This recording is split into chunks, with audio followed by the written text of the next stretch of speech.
We have two speakers today. The first is a senior research scientist here, Christoph Aeppli. Apparently, I've been saying his name wrong for 7.5 years, but who's counting. Not Aeppli, Aeppli like apple, which is how I'll be thinking of it from now on. Christoph came to Bigelow in 2013. He did a postdoc at the Woods Hole Oceanographic Institution. It's that little lab down on Cape Cod some of you might have heard about.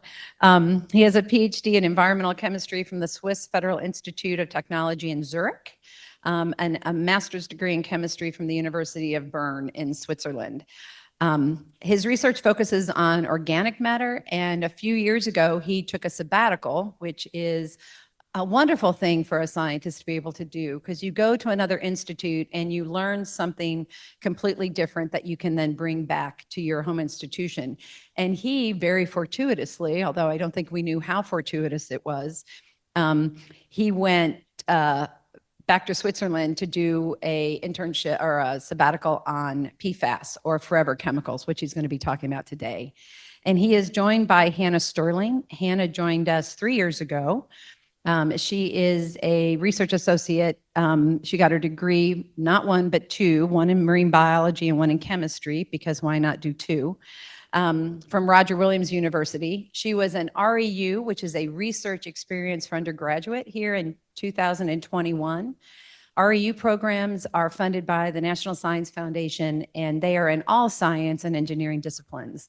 And they're just a wonderful way to bring students in to science in general and let them get a taste of really what it's like to be a scientist. And this is one of the programs that are on the chopping block right now at the National Science Foundation because of funding cuts. And with that, I give you Christoph Aeppli, PFAS in Casco Bay, tracking the fate of forever chemicals on Maine's coast. Thank you very much. And thank you everybody for taking your time and coming here and being interested in what we do at Bigelow. And I'm very excited to talk about this forever chemicals. How we do it, I'll give the first part and do an introduction of what is PFAS, where do they come from, how bad are they? Then we have a question break, and then Hannah is gonna talk about some specific projects we do here. So, myself, I've been here at Bigelow for more than 10 years, and I'm an environmental chemist. So when I introduce myself to people and people ask, what are you? And I just say, I'm a chemist, this is usually just a conversation stopper, because everybody is like remembering some very complicated periodic system of the elements, and they're like, oh yeah, I had that high school chemistry and it was really bad. So I often try like a second attempt and say like, no, I'm a organic chemist, because life as an organic chemist is much better. First of all, organic chemist doesn't mean that you just eat kale chips and drink biodynamic avocado oatmeal smoothies, but organic chemist is really understanding how carbon-based molecules are made. And all we need from this whole periodic table is basically carbon and hydrogen. And then you have kind of like your toolbox, like your molecular toolbox that you can start building. It's basically like I used to do when I was a kid. I loved building Legos. So you can have just your building blocks and have your different color things. You can have a carbon, you can add hydrogen to it. And for example, you can make a lot of these hydrocarbons, just like carbon and hydrogen. Hydrocarbons are kind of present in, for example, petroleum. And when humans discovered petroleum, people realized they're really useful, and we can use them for a lot of different compounds that we can make. Think, for example, all this plastic material we have nowadays. So they provided like a lot of useful compounds. When an organic chemist then goes a little bit more to the right in the periodic table and goes to the halogen atoms, we have the fluorine, the chlorine, the bromine. We can then even start making things a little bit more interesting. For example, we can make chlorinated compounds if you use chlorine. This is basically you just replace a hydrogen with a chlorine. And it turned out that some of these compounds has really useful properties. PCBs were used in large quantities as electric insulator for transformers. DDT was a very effective insecticide. It just turned out we used it a little bit too much. So we moved a couple levels down to the brominated compound. So we used bromine instead and used brominated flame retardants. They were also very useful compounds that prevented fire in like electric circuit boards or in furniture or compounds like this.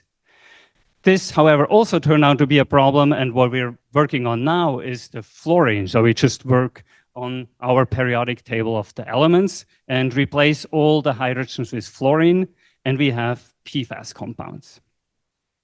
So this would become like organic chemist.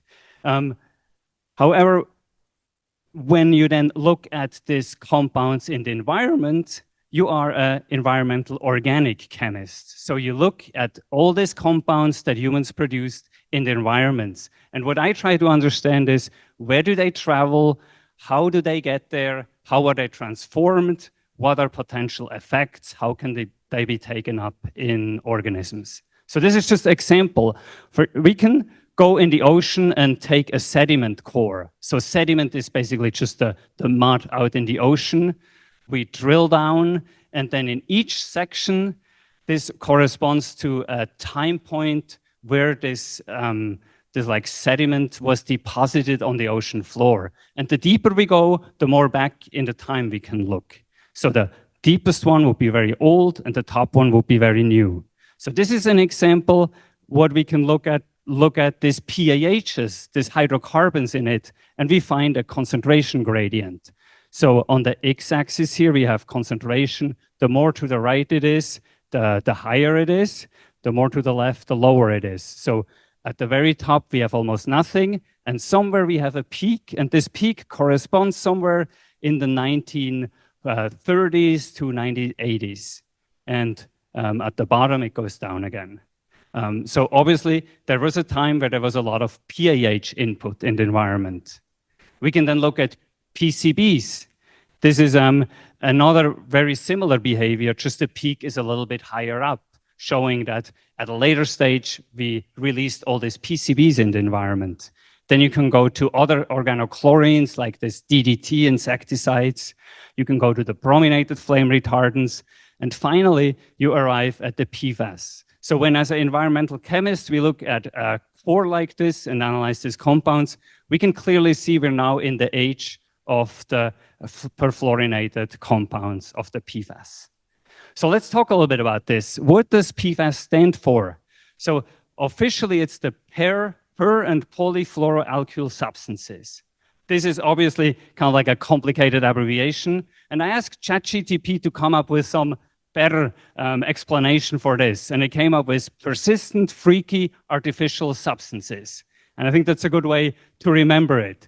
It's persistent, that means it does not degrade. So bacteria, they really don't like degrading or eating this PFAS. It's freaky because it's kind of astounding how we find PFAS throughout the environment. And it's artificial, so nature does not produce PFAS. So it's all just industrially produced compounds. But these compounds, it wasn't just like some evil people that like produced this, but they really had useful properties. For example, PFAS produced foam that's really good at extinguishing fire. Or PFAS properties were it produced coatings that protected our carpets from stain. It protected our rain jackets from being soaking wet. It was non-stick, so we could cook our breakfast eggs. Or it was very convenient to have microwave popcorn chips. So when you look at all the different consumer products where PFAS used to be or sometimes still are, you can just see it just touched every aspect of life. So from cosmetics to household products to textile, everywhere PFAS were included and sometimes still are. And this is the problem how then PFAS got in the environment so much. Let's quickly look at the brief timeline, how it happened that this PFAS became so successful.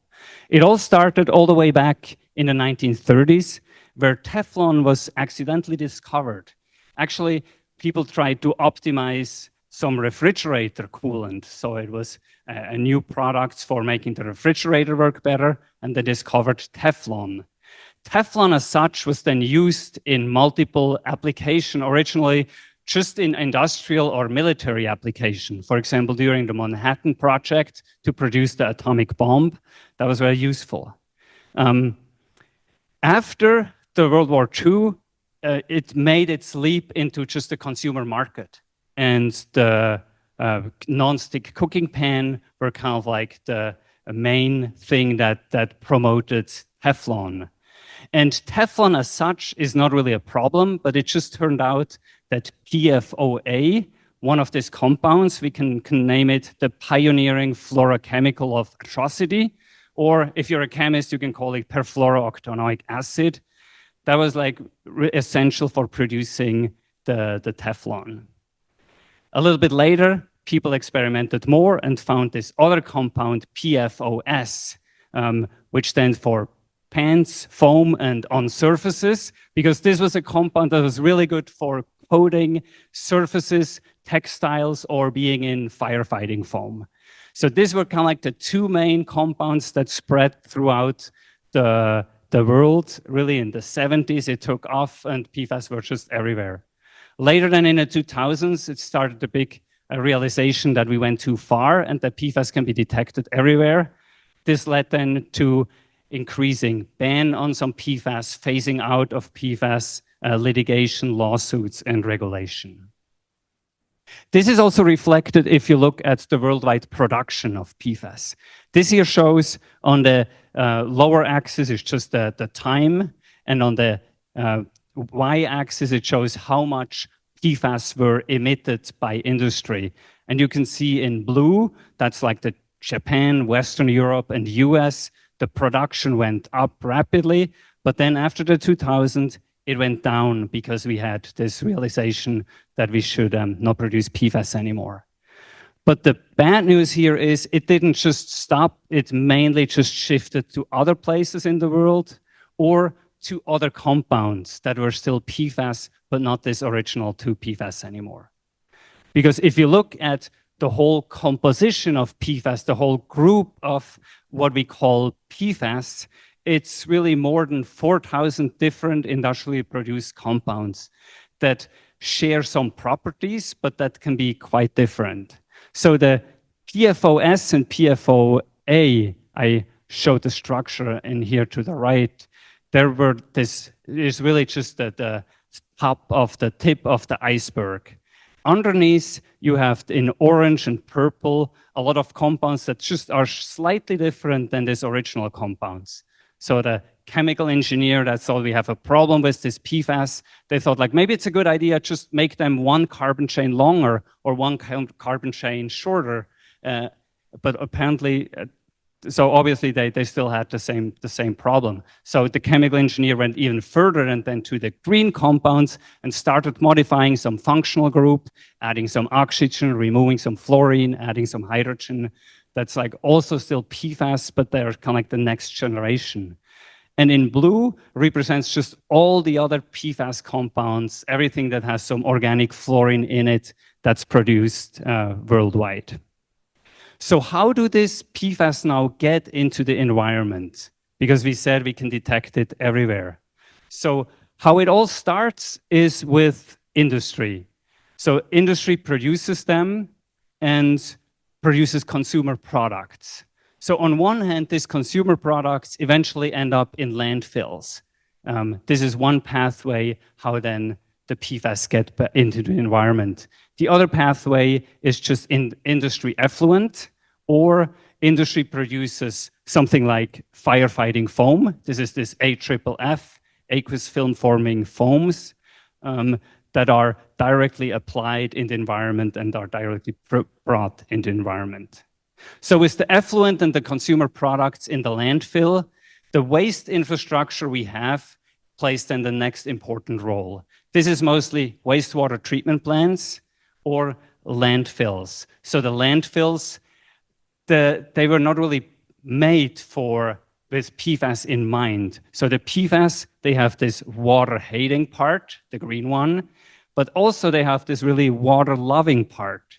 And when we designed our landfills or when we thought about how to prevent pollution, we mostly had pollutants in mind that just had the green part, that were just water-hating. The water-loving part makes them travel really easily through aquatic systems. So they can go through landfills, go through the leachate and end up in rivers or in groundwater. Similar wastewater treatment plants, they can go into wastewater treatment plants, partition somehow in waste sludge, in kind of like the solids in wastewater treatment plants, or just go out in the rivers. So through this various pathway, directly into rivers, in groundwater, or through this sludge, or it's also called biosolids. That sounds a little bit better. It's basically just a wastewater treatment solid that was often used as fertilizer in agricultural field. This is how we got the PFAS in our soil, groundwater, and rivers. So the next question is, how does it get now into us? How do we get exposed by PFAS? We have here again our stream that has PFAS in it. And about 10 to 40% is a general rough estimate of PFAS load that we can get from drinking water. It highly depends where exactly we live, how our drinking water is, where we get it from, but this is a general assumption. Another 40 to roughly 80% of PFAS come through food. And this is because PFAS, once it's in the environment, it tends to accumulate either in something like fish, it can accumulate in plants, it loves going into leafy greens, it loves to go into grass that then cows can eat, so it can accumulate in meat, and it can then even go into the milk. So this is kind of like the other big part where we get PFAS. And the third one would just be all these other sources that we have, being it dust or surfaces or personal care products or cookware. So because we get exposed, we then find it in our bodies. And this one here shows a summary of what is the PFAS level, specifically this one PFOS, in the US population. There is this National Health and Nutrition Examination Survey that regularly, since 1999, always has a big cohort of people, thousands of people. They take blood sample and measure PFAS. What you can see here is two things. One thing is PFAS can be detected basically in everyone. So if you would take a blood sample from everybody here, we probably would find PFAS in everybody in here. The second big observation is it really dropped a lot since the 1990s. So by over an 80% decrease, which is like the good news here. So that means that over the years, back there in the 2000s, when you try to back calculate what this blood concentration corresponds to in terms of how much PFAS we are exposed every day, back there in the 2000s, it's estimated is in the 100 to 200 nanograms per day that we get PFAS ingested into us. Now, more recently, this has dropped to about 20 nanograms per day. And the reason for it is, first of all, the realization that PFAS is a problem and industry started phasing it out. Second of all, regulation. For example, the PFAS was listed as a compound to be banned under the Stockholm Convention. So that means basically a worldwide ban on these compounds. And thirdly, there is a lot of regulation that came in. For example, EPA issued a first drinking water limit in 2016. There was a health advisory in 2022. And just this year, there's like the EPA issued updated drinking water limit for PFAS. So all this regulation really helped to bring PFAS down. So the question is now, is PFAS, so what's the deal about it? Is it bad? And when you look at it, you can see that there's clearly health effects that are linked with PFAS at increased serum level concentration. So in a report from the National Academies of Sciences that was issued a couple of years ago, they talk about 5 main issues that are associated with PFAS, where you have pretty solid scientific data that this can lead to increased blood pressure and cholesterol levels, decreased immune response to viruses and to vaccines, increased risk of some sort of cancers, increased rate of thyroid disease, and a decreased birth weight. This being said, generally, an increased risk is assumed at above 20 nanograms per liter. And this is more the population that on the last graph you saw more on the left side. So nowadays, we hope that most people are under this 20 nanograms per liter for non-exposed people. Let's now come back to the drinking water. We said like drinking water is one of the main pathways how we get exposed to it. And the EPA has also been monitoring how bad or good the drinking water reservoirs are. And the most recent study is actually showing quite some improvement and some signs for hope. In about 15% of large and 8% of small drinking water facilities, the PFAS was above this 4 nanograms per liter regulation, and in all the others, it was below. And this, however, this does not include any well waters, or it does not. This is just the average. It doesn't include where you have like specific spills. So, but this 4 nanograms per liter limit is based on what EPA takes from the science, what would become like a safe limit, that if you drink water your whole life with this 4 nanograms per liter concentration, you should avoid these adverse effects. And I will just take a minute to illustrate what 4 nanograms per liter is. So nanogram is a really small number.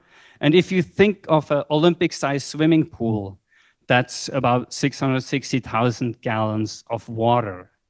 Now, to make a concentration of 4 nanograms per liter, if you take a pinch of salt, this is about 100 milligram, this would be enough to bring 10 Olympic-sized swimming pools to the level of 4 nanograms per liter. So it's a really small number that we can detect PFAS, and that science says that there could be some adverse health effects. But now we shouldn't despair and just say we can do nothing about PFAS. So although it's called forever chemicals, technology is still improving and new innovations are here to actually remove PFAS from the environment. There are 3 main pathways how we can remove PFAS. One, on the very right one, is the sequestration, meaning just putting it away. Basically just putting PFAS in a landfill. This is obviously not the ideal because we just said landfills can also be a source, but that's often a strategy that's being taken. You just put it away. A more promising one is removal. Basically, you don't destroy PFAS, but you remove it somewhere so you can put it away. And this is a pretty established technology, which is based on absorption. You basically filter water through a carbon medium where the PFAS like to be, so you can efficiently remove PFAS from water. This can be done on large scale. This would be like a drinking water facility that cleans up water, or it can be done on small scale. Just under your sink, you can install something like this. The destruction part, the traditional technology here is just basically incinerating PFAS. You need really high temperature, but then you can burn it off and then it gets destroyed. But there is also some more emerging technology like foam fractionation that basically bubbles air through a solution and all the PFAS are in the foam and you can remove it. Or some electrochemical or photochemical low temperature destruction technology that's really quite rapidly advancing. So what can I do if I want to decrease my PFAS risk?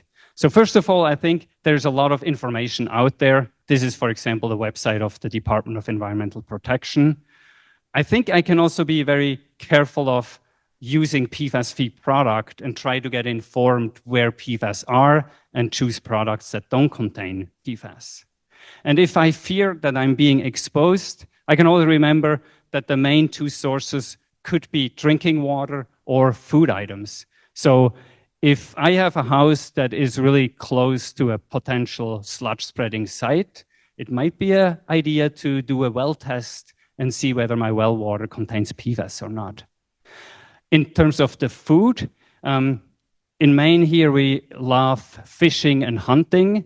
There are the Department of Human Health and Human Services issues some advisories for like some fishing area where there is contaminated stream. So if you know you live close by to a contaminated stream, it may not be a good idea to eat too much fish from this. But I think this is kind of like a concept we're used to from mercury contamination in fish. We know that it's good to eat fish, but we know that maybe we shouldn't overdo it with certain fish. So if you just stay informed which species and which location could be elevated in PFAS, we can really make informed decisions. So here, to wrap up this first part, PFAS is a big group of chemicals that not all are equally bad, and it's really good to assess them compound by compound and figure out which one are a problem. Detection, so the PFAS can be detected and also can have health effects at pretty low doses. But it's not that whenever you detect PFAS, it's automatically a problem. So it's really important to get exactly the level and determine what are the level of concern. And this is a very fast evolving topic of science also, to figure out what health effects are of concern and what levels not. And another takeaway would just be regulation work. So I think PFAS is a good example that when we found out that PFAS are produced too much and in the environment too much, measures were taken and it starts to go in the right direction. And remediation technology exists, especially for water and wastewater. When it comes to soil or sediments, this is much more challenging. But with this, I want to just move to the question section. Questions?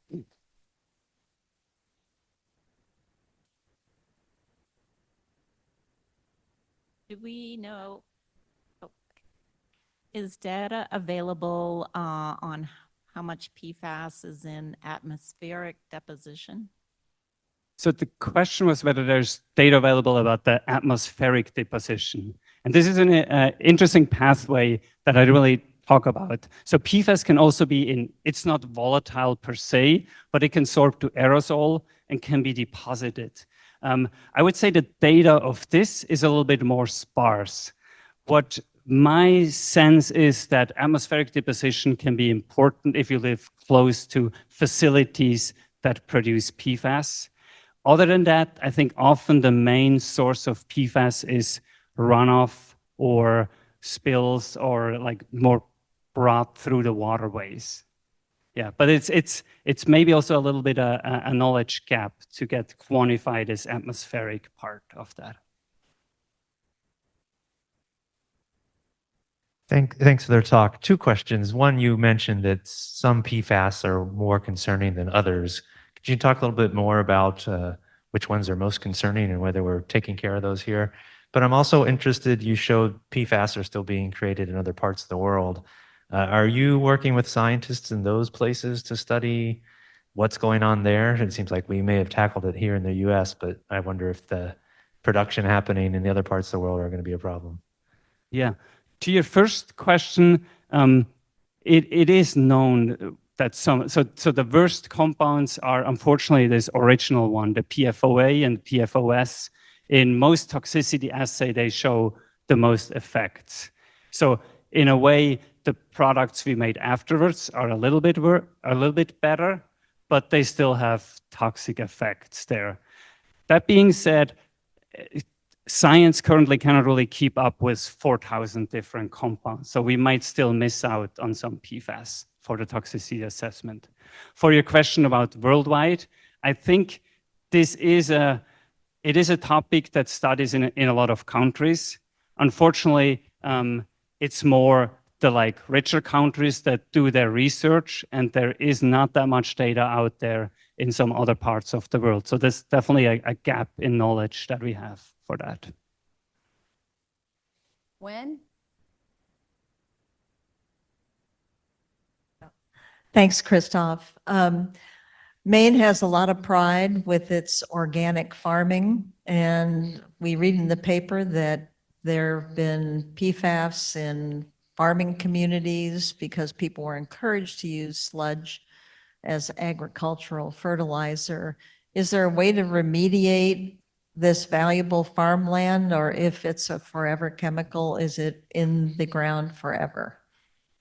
Yeah, that's a good question. And Hannah is going to talk a little bit more about the spreading and how the effect of that was. But the sludge spreading was really a big problem. And this is how people realized there is PFAS contamination when all of a sudden it showed up in the milk of farms. I think while I'm not a specialist in agricultural field, I feel like Maine really tried to do a thorough assessment of all the sites where PFAS was spread. They are doing soil testing and water testing at all these sites. And where there is a problem, the Department of Agriculture, Forestry, and Conservation works with the farmer. And in most cases, they found other ways to still be productive farms. There were some farms, but really just a handful, if I'm correct here, that really had to shut down or some are being sold to the state as PFAS research sites. But it is kind of like possible, even if the soil has some PFAS in it, to still produce safe food. In terms of remediation, as I tried to allude in my last slide, cleaning up soil is really hard. So it's much easier to contaminate soil than to clean it up. So this is not really something where a good technology exists. A technology that exists is adding charcoal to a soil to bind the PFAS. You wouldn't really move it, but you say the PFAS then stays more in the charcoal and doesn't go up into the plant. So this is one area of research that shows some potential. Hi, everyone. Thank you all so much for coming. Like everyone has introduced already, my name is Hannah Sterling, and I'm the primary research technician for the Bigelow PFAS facility. And so Christoph talked a little bit about general applications for how PFAS can be introduced into just the environment. But I want to, like he also hinted at, I'm going to get a little bit deeper into the story in Maine. So how PFAS really became a widespread issue in Maine. And so in 1972, the Clean Water Act was passed. And basically with the passing of that act, we were no longer allowed to dump our waste products from industry or wastewater treatment plants into Maine waterways. And so with the passing of that act, we then had a major issue to solve, which is, well, then what now do we do with all of those byproducts and those wastes? And so what people thought at the time was that these waste products was really enriched in a lot of things that we took out of the water. So it was really carbon rich, it had a lot of nutrients. And so people at the time thought, well, it just seems kind of obvious that we would spread this onto our farms. It acted as a great fertilizer. And so this is really how PFAS became a widespread issue in Maine, was because of this sludge spreading. It was really widely advertised, really prolific. You can see a little graph, a little schematic cartoon on the left. That was a cute little advertisement for sludge spreading at the time. And then in the middle graph there, this is showing all of the sites where wastewater sludge was produced. So those green triangles are where wastewater sludge was produced. And then those red circles are all the farms where the sludge was actually spread. And so you can see it's really widely distributed all throughout the state of Maine.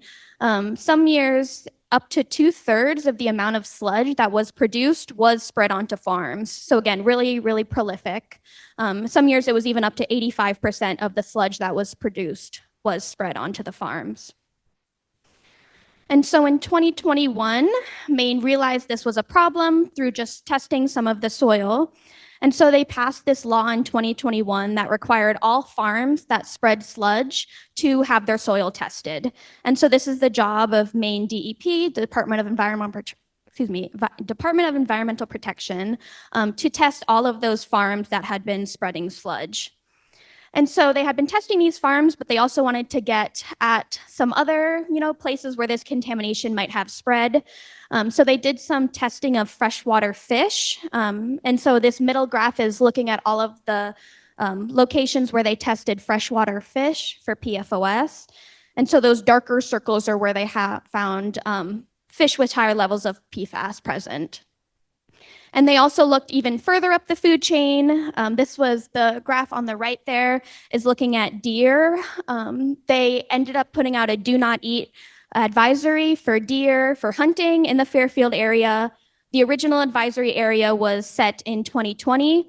And then in 2023, they reduced the size to that smaller red area, but then also added turkeys in. So this advisory area is still present in that location. And so you may be thinking, right, if this is happening in the terrestrial, more up where the farms are, maybe I live on the coast, I don't have to worry about it as much.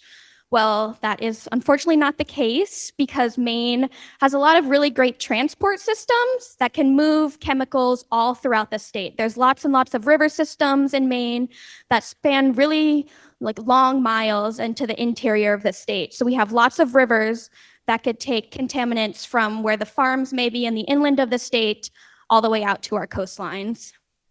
And so for the purposes of what I'm going to be talking about later, I'll introduce us to some of our local rivers in the area. I have East Boothbay mentioned in that yellow star. One of our big local waterways is the Casco Bay area that's circled in red there. And then some major rivers that serve the Casco Bay is the Kennebec River and the Androscoggin, as well as the Royal River, that's a much smaller river that's in the Yarmouth area, and then the Presumpscot River that is in the Portland area. And so Christoph has hinted for a couple of these potential sources of PFAS along the interior of the state, those terrestrial areas along the length of rivers that could ultimately end up bringing PFAS out into our oceans. And so one of those, I'll go through them here. So one of those is paper mills. Paper mills, when paper was being produced, a lot of the coatings on paper would end up having PFAS. And then outfalls from wastewater treatment plants can also be a source of PFAS, runoff from landfills, as well as, like I mentioned, runoff from those farmland sludge spreading sites.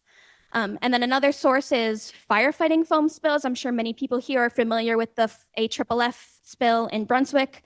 I'll go into a little bit more detail there later on, but that's another main source of PFAS that could bring out to our coastal ocean.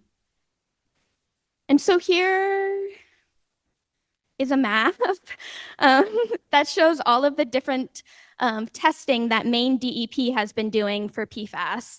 And so you can visit this link, and it's an interactive map. You can click around and look for where you live. And so it shows all of the different work that Maine DEP has been doing to test for PFAS. And so they've been doing some of just the little icons on that map there. They've been doing fish testing. They've looked at surface water. They've done well testing. And they've, again, looked at all of those soil like sludge spreading sites.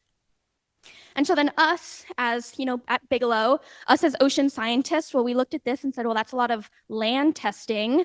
And we noticed down here out in Casco Bay, there was kind of a couple missing icons. We thought, well, we think that our local area, what's happening here, right? What does a PFAS story look like in our local oceans? We know that the rivers can bring the PFAS to the coastlines, and we noticed that DEP wasn't testing.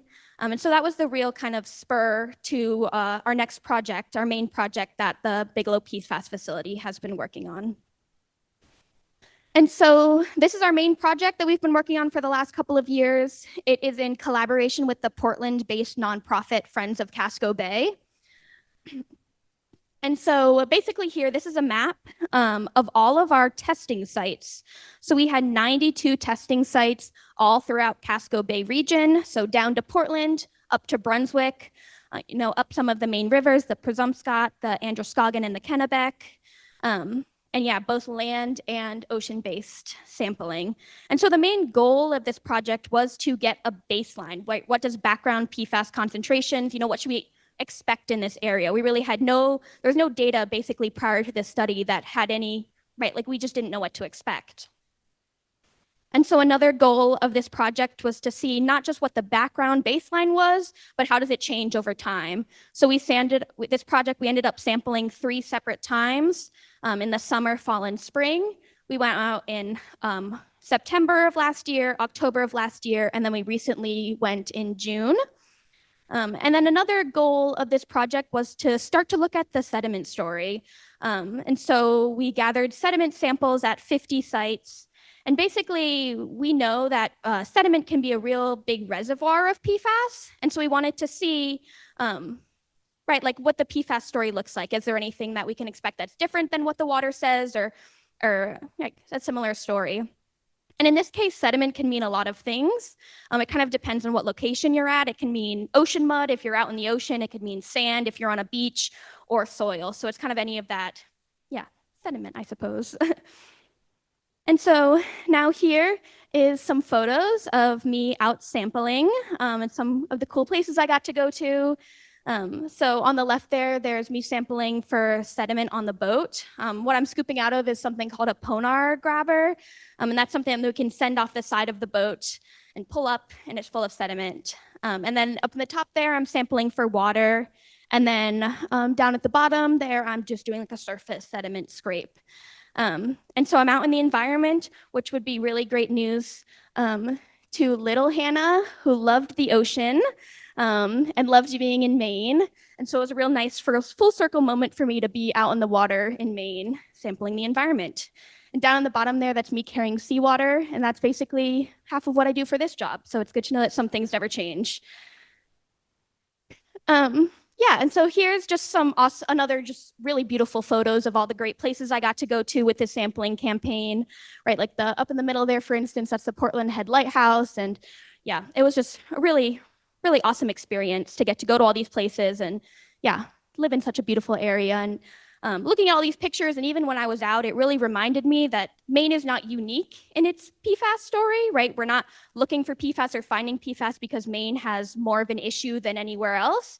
It's more that we're being proactive in searching for it. So we're really doing the testing to kind of see what's out there, and it doesn't mean we have a problem, but we're just doing it and maybe some other states aren't. So that's another thing I like to remind myself. And so then now after all of that work, going to all those places, you end up with freezers that look like this, with lots and lots of bottles, lots nice and organized. And so hundreds and hundreds of bottles that we now have to analyze for PFAS. And so I'm going to go into a little bit of detail of how do you actually analyze a PFAS sample, so you have an idea of the effort that it takes. So there's two major steps. The first step is called solid phase extraction. And the goal of that is to take our water sample and actually get all of the PFAS out of it. And so the instrument that you can see in the top middle there, that's our solid phase extraction instrument. And so what you can do is you can load those bottles onto that instrument, and it's all automated. So it will suck up the water, where it will then put it over in the bottom middle there. You can see that's our cartridge. And so the PFAS will be absorbed, or it will be attracted to all of that material down at the bottom there. See that white, there's like this white material right here. So that's where all the PFAS gets attracted to. And so once all the water goes over, then you can add a different solution, a different substance called methanol, where then all the PFAS will get out and then into our little extract vial right here. So that's our little vial that will have all of the PFAS in it. And so then the next step is we actually have to measure the concentrations and figure out which PFAS compounds are present. And so we use a technique called liquid chromatography mass spectrometry. And that goal is, again, measure which PFAS are present in which concentration. And so there's two major parts to this technique called LCMS for an abbreviation. The first part is the column. And so the column will actually separate all of the PFAS compounds.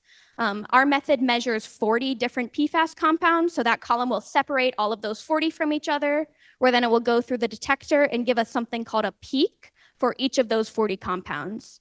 So you can see here on the graph, this is what an output of our data looks like.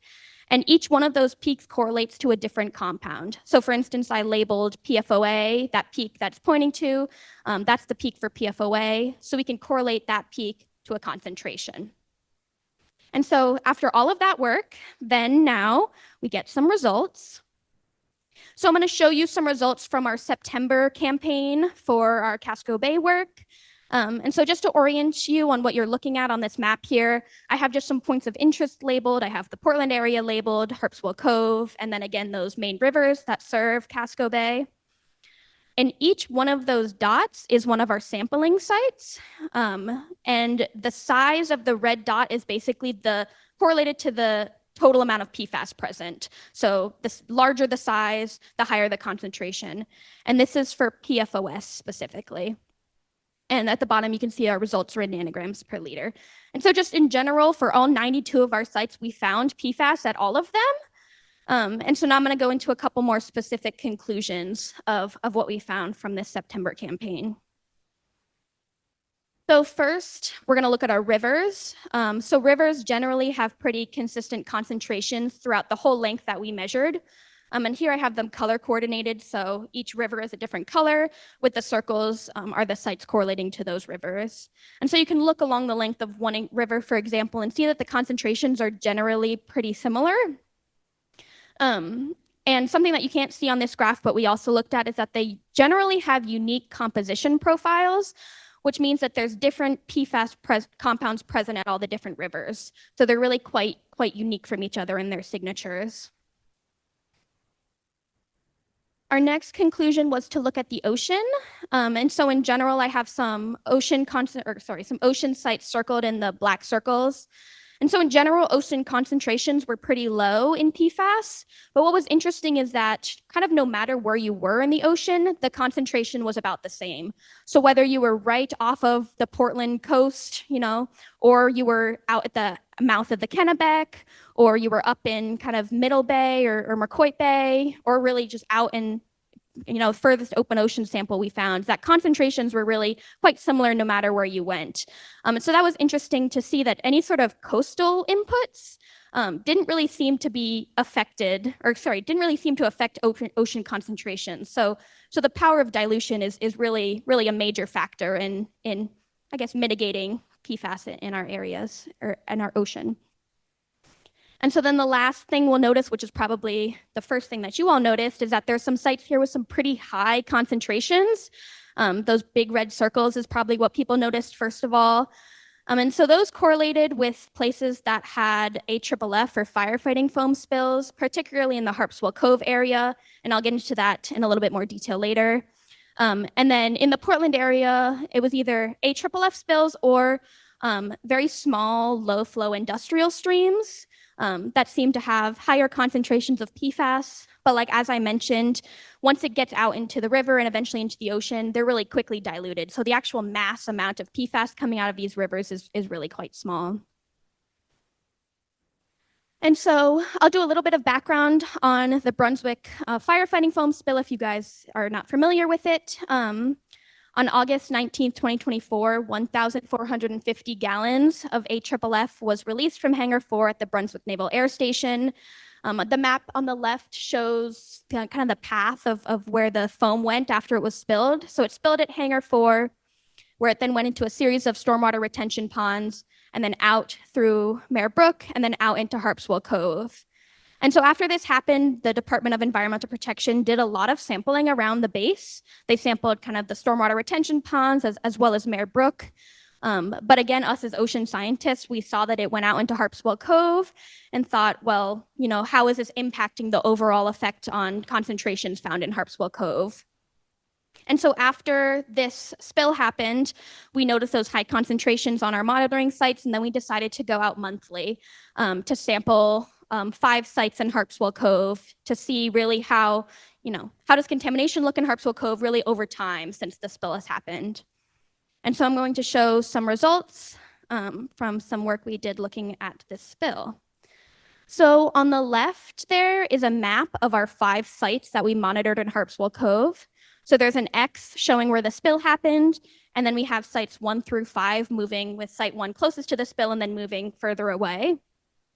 And so I'm going to show a graph from each one of those 5 sites, but I'll just show you one for right now so we can get accustomed to what the data looks like. So on the vertical axis, on the y-axis, you have the sum of 8 PFAS compounds. And at the bottom, you can see which PFAS compounds we measured. These were the 8 found in the most common amounts. And so PFOS and PFOA are included there. And then on the horizontal axis or the x-axis, we have weeks post-spill. So we have a concentration amount basically in weeks since the spill happened. And something that was we were able to do with this work, which really helped us to do a lot of interpretation, is we were able to go out and measure these 5 sites before the spill happened. So we went out in 2023 and were able to get concentrations of, what does Harpswell Cove look like basically before the spill happened. So that was really, really quite valuable. And so you can see in this data that at 5.5 weeks post-spill, that's when we really saw the highest peak in PFAS concentration, almost up to 1,000 nanograms per liter, where then it really quickly exported even 2 weeks after that fact. And so now I'm going to show you all 5 graphs all at once from all 5 of those sites. Remember, site 1 is closest to the spill, and then we're going to move further away, all the way out to site 5, which is around 10 miles away from where the spill happened. So it's a lot of data, but we'll walk through it one at a time. So I've already shown you site 1 up at the top left here. And so now we'll look at site 2. So site 2 has a very similar trend to what you see in site 1, that at 5.5 weeks post-spill, you really see the peak in PFAS concentrations. Something that's important to notice is the scale here. So site 1, we're looking at, peak on that axis of 1,200 nanograms per liter. Site 2, you're now at 300 nanograms per liter. So site 1 and 2 have very similar trends. And then site 3, 4, and 5 all have that same scale of 45 nanograms per liter. Something that I like to bring up again is, like Christoph mentioned, the EPA drinking water limits is 4 nanograms per liter. So just, for your own reference for thinking about these concentrations, again, you're not drinking ocean water, so you can't make a one-to-one comparison, but just, to imagine maybe how much PFAS we're talking about here. It's good to keep that number in mind. And so sites 3 and 4 have a little bit of a different story, where we saw peaks at 3.5 weeks post-spill, and then kind of slower decrease out to 10 weeks, where we reach back to pre-spill concentrations.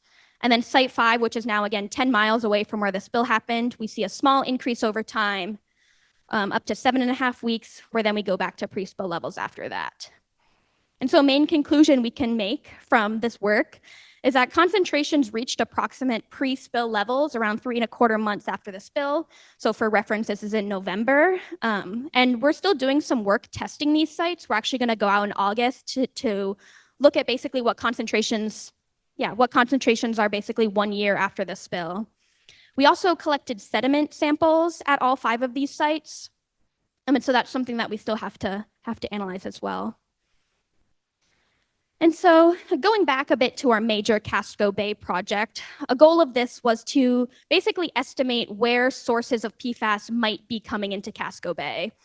And so this graph is something that we did as a little estimation to kind of look at how, some of these source inputs. And so the y-axis, or the vertical axis, is grams of PFOS per year. And then the x-axis, or the horizontal axis, is all of the different sources, right? So we have the spill, we have the inputs from rivers, and we have the inputs from wastewater treatment plants.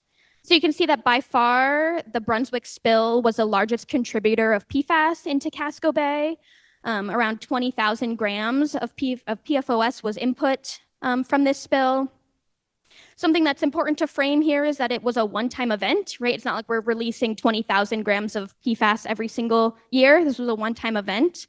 But then when it comes to looking at our rivers, this is an every year input. So specifically Kennebec River, that's our real major source of PFAS inputs into Casco Bay.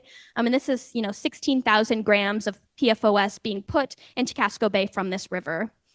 And so we also can look at our contribution of wastewater treatment plants. And these are really, really quite minimal in comparison to our rivers.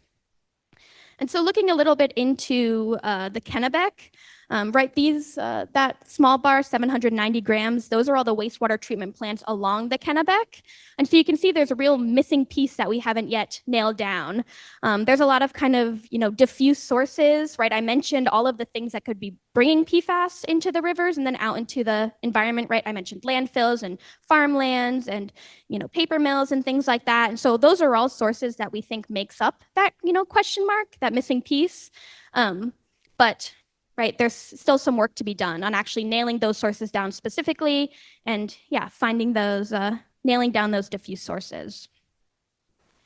And so to kind of wrap up a little bit, the work of this project was really to get a background in was to get a background look at aqueous concentrations all throughout Casco Bay. And so now we have an idea of what the aqueous concentrations look like, but we know that PFAS doesn't just stay in one place. The PFAS can move into sediments and it can move into other organisms. And so that's really where we want to take the Bigelow PFAS facility work in the future. So I'll start with our upcoming project or ongoing project on the right, which is a newly reinstated EPA grant that's really working with the Passamaquoddy tribe up at the St. Croix River to look at PFAS in fish that make up a pretty important role in their diet. And that's in collaboration also with some other Bigelow senior research scientists, Ben Twining and Rachel Sipler. And then another major project that we're kind of, starting up is looking again in more PFAS in sediments. And so we have all 50 of those sediment sites, like I mentioned, from the Casco Bay project. We also collected a bunch of them from that, the Brunswick PFAS spill.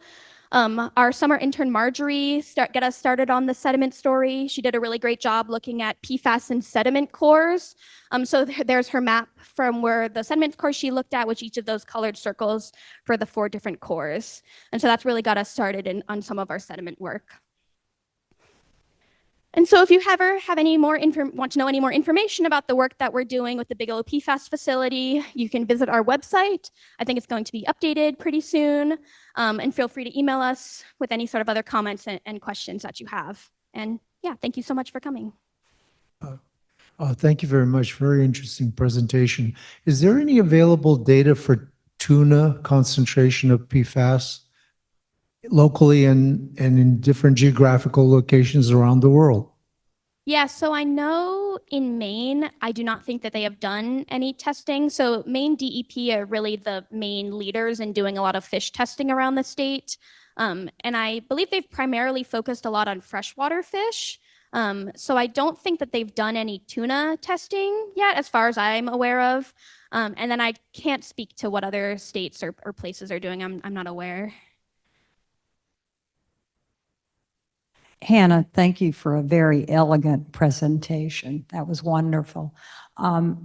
You've done a lot of work in the state of Maine. Christoph presented information that was collective across the U.S.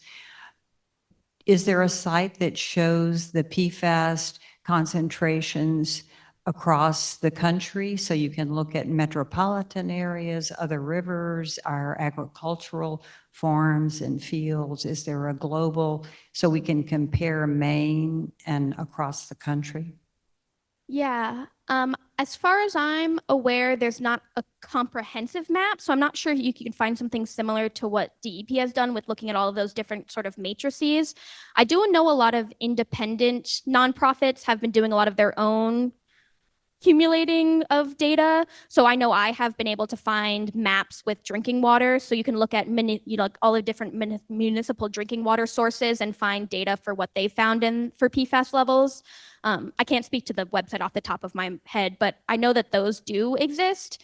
And I believe the EPA has done some correlating of some data as well. But as far as like a very cumulative map of all of those different things, I'm not sure if that exists.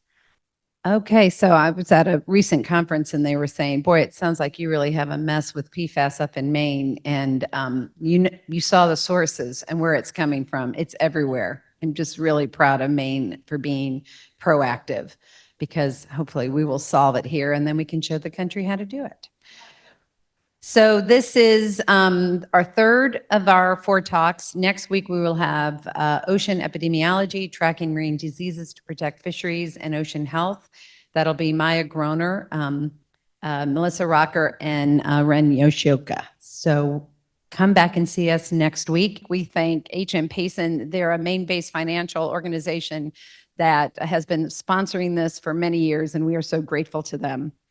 We get requests for tours, and we're going to try to be more responsive for that. So on Fridays throughout August from 11:30 to 12:30, you want to come and take a tour, come on and take a tour. We'll walk you through, show you the lab. If that time doesn't work for you, but you really would love to see the lab, send me an email, let me know. We've got wonderful docents that will give a tour. Abby, our receptionist at the front desk that many of you know, gives a great tour. But this is our trying to be strategic and bringing people in near at the same time. So come see us. It's just an amazing place. And you're just seeing a tiny tidbit of the science that we do here. Thanks for coming out and be safe going home.